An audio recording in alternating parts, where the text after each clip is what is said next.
Hello gamers, இந்த வீடியோவில் உங்களை பார்க்குறத நினச்சி எனக்கு ரொம்ப சந்தோஷமாக இருக்குது.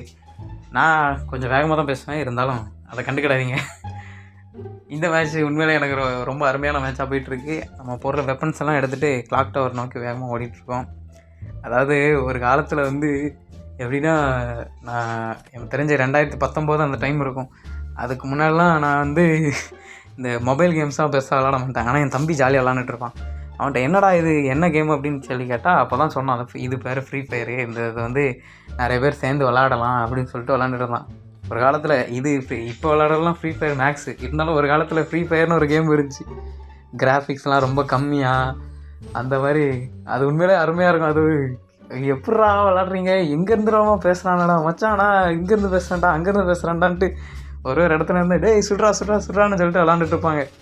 அப்போல்லாம் எக்ஸாம் எப்படா முடியும், நம்மளும் எப்படா விளாட்லாம் அப்படின்னு நினச்சிட்டு இருக்கும்போது தான் கும்பிட்ற சாமி அப்படிங்கிற மாதிரி லாக்டவுனு போட்டாங்க. அப்போ அந்த டைம் எல்லோரும் சேர்ந்து விளாட ஆரம்பிச்சது. அப்போ தான் நான் மொபைல் வாங்கினேன், என்னோடய விவோ ஃபோன் வாங்கினேன். அப்போ அந்த டைம் எல்லோரும் கேம் ஏற்றி வச்சுட்டு ஒன்றா உட்காந்து விளாடுறதே ஒரு சந்தோஷம்தான். அப்போது எல்லோரும் சேர்ந்து ஜாலியாக விளாண்டுட்டு இருந்தோம். அப்படி தான் இந்த கேம் எனக்கு உண்மையிலே ஒரு அறிமுகமானது. ஹோல்சமாக இருக்கும். முன்னாடிலாம் இந்த மாதிரி பிளாக் டிஷர்ட் எவனாவது போட்டு இறங்கினா பெரிய பிளேயர் வந்துட்டான்டா அப்படின்னு சொல்லிட்டு ஓடுவோம். நான்லாம் ஒரு டைம் பீக்கில் பீக்கு பக்கத்தில் நான் லூட்டெல்லாம் எடுத்து ஓடிட்டுருக்கேன். அப்போது ஒரு பிளாக் டிஷர்ட்டை பார்த்தோன்னே இவன் அவன்ல அப்படின்னு சொல்லிட்டு ஓடிட்டேன். கருப்பாக வந்துட்டான்டா அப்படின்ட்டு. ஆனால் இப்போ என்கிட்டே ஒரு பிளாக் டிஷர்ட் இருக்குது. அது வேறு கதை. அது ஒரு ஈவெண்ட்டில் எடுத்தோன்னு வச்சுக்கிடுவோமே. இருந்தாலும் ஒரு காலத்தில் நான் பயந்த சட்டையை இன்றைக்கி நான் போட்டு சொக்கா மாதிரி சுற்றிக்கிட்டு இருக்கேன். இந்த மாதிரி ஒரு காலத்தில் ஃபஸ்ட்டு லைட்ரா செகண்ட் லைட்ரா கிரிமினல் வந்துட்டான்டா அப்படின்னு. கிரிமினல் வந்துட்டாங்கனாலே அவ்வளோதான், எல்லாருக்கும் ஒரு பதட்டம் இருக்கும். அவங்கெல்லாம் பெரிய பிளேயர்ஸு, அவங்ககிட்டலாம் நம்ம நிற்க முடியாது, அவங்க நம்ம அடிச்சிருவாங்க அப்படின்னு சொல்லிட்டு எல்லோரும் ஓடுவோம் கிடந்து. கில்டுன்னு ஒரு விஷயம் இருந்துச்சு. எல்லோரும் சேர்ந்து கில்டு ஆரம்பிச்சு பயங்கரமாக உட்காந்து இந்த வீக்கெண்டனால உட்காந்து ஒரே ரேங்க் புஷிங் தான், மாசாக இருக்கும். இப்போது எல்லாருக்கும் அதுக்கப்புறம் எல்லோரும் காலேஜு அப்படி இப்படின்னு போனதுக்கப்புறம் எல்லோரும் அவங்கவுங்க வேலையை பார்க்குறதுக்கு போயிட்டாங்க.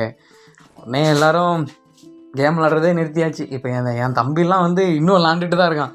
இப்போ அவனை பார்த்தா நானும் சரி நம்ம திருப்பி ஒரு கம்பேக் கொடுப்போம் அப்படின்னு சொல்லிட்டு உள்ளே வந்தால் என் ஐடியா இப்போ வரைக்கும் அவன் தான் மெயின்டைன் பண்ணிட்டுருக்கான். அவனுக்கும் விளாடுவான், என் ஐடிக்கும் விளாடுவான், அந்த மாதிரி பண்ணிட்டுருக்கான்.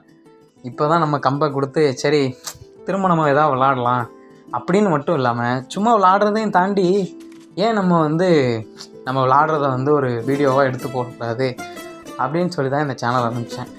எனக்கு ரொம்ப அந்தளவுக்குலாம் பெருசாக விளாட வராதுங்க. ஏன்னா என் ஃபோனு இதெல்லாம் ரொம்ப ரொம்ப எப்படி சொல்ல, ஸ்பீடெலாம் ரொம்ப மட்டமாக இருக்கும். இருந்தாலும் ஏதோ என்னால் முடிஞ்ச அளவுக்கு கொஞ்சம் சாகாமல் ஏதோ கொஞ்சம் ரேங்கு அப்படி இப்படின்னு சொல்லிட்டு ஏற்றிக்கிட்டு இருக்கேன். மற்றபடி நான் ஒன்றும் அவ்வளோ பெரிய பிளேயர்லாம் இல்லைப்பா, சாதாரண ஆள் தான். இதுவும் ஒரு ரேங்க் மேட்ச்லாம் இல்லை, இது ஒரு சாதாரண கிளாசிக் மேட்ச் தான். இருந்தாலும் உங்களுடைய பழைய மெமரிஸ் அதெல்லாம் கண்டிப்பாக கீழே கமெண்ட்டில் ஷேர் பண்ணுங்கள்.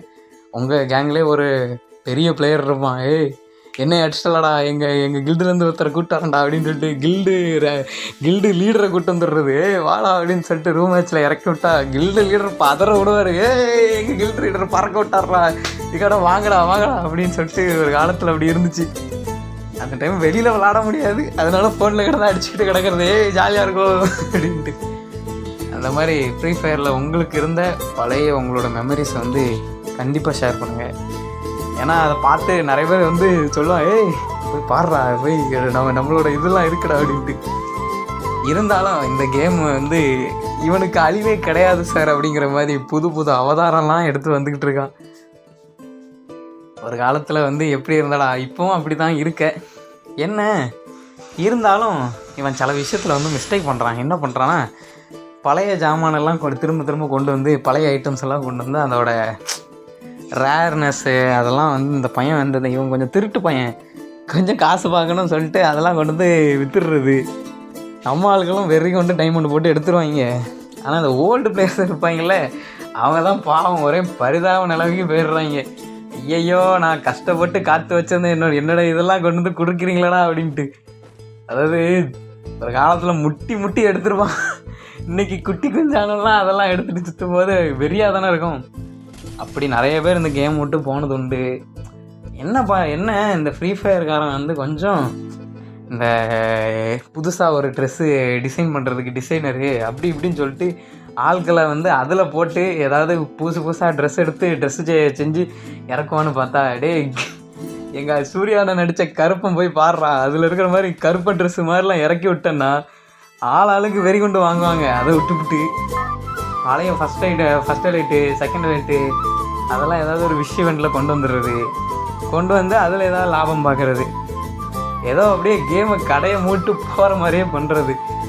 எல்லாம் பண்ணாமல் கொஞ்சம் அந்த புது ஐட்டம்ஸ்க்கு வந்து கொஞ்சம் இது கொடுத்து, ஏன்டா தமிழ்நாடு இருக்குது, கேரளா இருக்குது, அங்கே ஒரு ஊர்லேயும் ஏதாவது ஒன்று புதுசாக இருக்கிறத இது பண்ணி இந்தியன் சர்வருக்குனே அப்பப்போ ஏதாவது ட்ரெஸ்ஸு விடுங்கடா. விட்டிங்கன்னா உங்களுக்கு தானே லாபம், எங்களுக்கா லாபம்? எப்படினாலும் நாங்கள் வந்து எடுக்க போகிறோம், உங்களுக்கு தான் லாபம். இன்னும் புது பிளேயர்ஸ் உள்ளே வருவாங்க, புதுசாக வந்து ஈவெண்ட்டு கேமுன்னு நடத்தலாம். இன்னும் ஸ்போர்ட்ஸுக்கெலாம் கொடுங்கடா, நாங்களும் வரோம். அந்த மாதிரி புதுசாக எதாவது பண்ணுங்கள் சார். அதை விட்டுட்டு பழசை போட்டு அழிக்காதீங்க. எல்லோரும் அப்பப்போ விளாடுங்க, உங்களுக்கு ஃப்ரீ டைம் இருக்கும்போது கண்டிப்பாக ஜாலியாக விளாடுங்க. மற்றபடி உங்களோட தனிப்பட்ட கருத்துக்கள் ஏதாவது இருந்தால் கீழே வந்து கொட்டிட்டு போவாங்க. நம்ம இதை பற்றி ஒருத்தரும் பேசிக்கலாம். ஏன்னா இவன் அழிஞ்சிட்டான்னு நினச்சிட்டு வந்தேன், இருந்தாலும் பரவாயில்ல, இன்னும் ஏதோ தாக்கு பிடிச்சி வாழ்ந்துட்டுருக்கான். இன்னும் சில பேர் ஃபோன்லலாம் பார்த்துருக்கேன், அந்த ஐஃபோனு வச்சுருக்கிறவங்க, அந்த மாதிரி வச்சுருக்கிறவங்கலாம் இதோட கிராஃபிக்ஸை ஃபுல்லில் வச்சு விளாடும் போது என்னங்கடா கேம் இப்படி இருக்குது அப்படிங்கிற மாதிரி இருக்கும். எப்படா நம்மளும் அந்த ஐஃபோன்லாம் வாங்கி உள்ளே வரப்போகிறோம் அப்படின்ட்டு இருக்கோம். ஒரு நாள் ஐஃபோனில் கேம் விளாண்டு நம்ம வீடியோ எடுத்து போடுறோம். அந்த நாள் ரொம்ப தூரத்தில் இல்லை, பக்கத்தில் தான் இருக்குது. சரி, ஓகே. உங்களோட தனிப்பட்ட கருத்துக்கள் எதாவது இருந்தால் அதை கமெண்ட்டில் போடுங்க. என்னடா திரும்ப கமெண்ட்டில் போடுங்க. ஏன்னா எனக்கு படிக்கிற ஆசையாக இருக்குது. சரி, யாருக்கெல்லாம் ஃப்ரீ ஃபயரில் என்னென்ன மூமெண்ட்லாம் நடந்திருக்கு அப்படின்னு பார்க்கணுன்னு ஆசையாக இருக்குது. ஒருவேளை வாய்ப்பு இருந்தால் உங்களுடைய கமெண்ட்டை எடுத்து நான் வந்து அடுத்த இதில் வாசிப்படுறேன், ஒருத்தரோட லைஃப்பில் எப்படி எல்லாம் நடந்திருக்கு அப்படின்னு சொல்லிட்டு. ஸோ எனக்கு தெரிஞ்சு லாஸ்ட்டு ரவுண்டுக்கு வந்தாச்சு. ஐயா வெளியில் வந்தீங்கன்னா அவங்க தலையில் தான் போட்டு பயா வாங்கிட்டு போயிடுவேன் அப்படின்னு காத்திருந்தா அவர் உள்ளேருந்து வெளியில் வர்ற மாதிரி இல்லை. வெடிகுண்டு அவ்வளோதான். ஐயோ லேக் அடிக்க. சரி, ஓகே ஃப்ரெண்ட்ஸ், இதோட இந்த வீடியோ முடிச்சுக்கலாம். நம்ம நெக்ஸ்ட் வீடியோவில் உங்களை சந்திக்கிற வரைக்கும் நான் உங்கள் GTE